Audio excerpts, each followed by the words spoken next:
महीना में घूमे ले गेलिए गाम रे, छौरी के चक्कर में भ गेलिए बदनाम रे। सावन महीना में घूमे ले गेलिए गाम रे, छौरी के चक्कर में भ गेलिए बदनाम रे। मौका देख के जानी हम चौका लागे रे।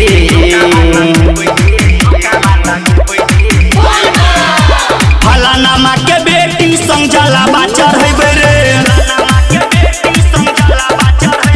फलाना माँ के बेटी संग जलावा चढ़ेबे रे।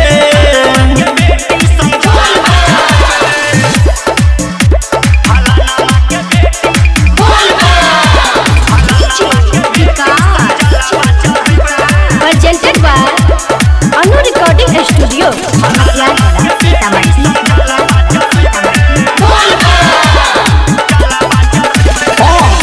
हमरो उठा के पहिले जेबे परता फूल रे, दुनु गोटा जल चढ़ैबै बाबा के भरपूर रे।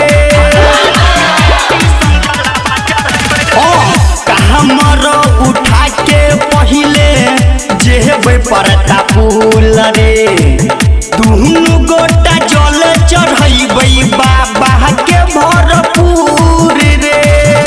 मीठी मीठी बतिया ओकर जान मारै छे। फलाना माँ के बेटी संग जलावा चढ़ेबे रे, फलाना माँ के बेटी संग जलावा चढ़ेबे रे।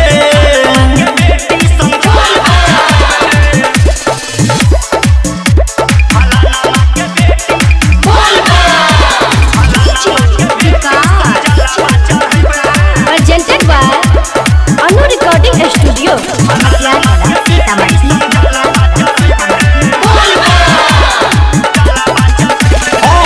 मधुबनी जिला के हम छिए रंगदार रे, जल चढ़ाबै ले भजो सब लोग तैयार रे।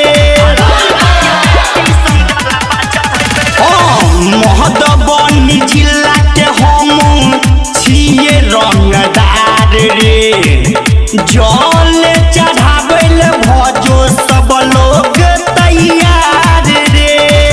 पायलट दीवाना राइटर लकी जेतै रे, फलाना माँ के बेटी संग जलावा चढ़ेबे रे।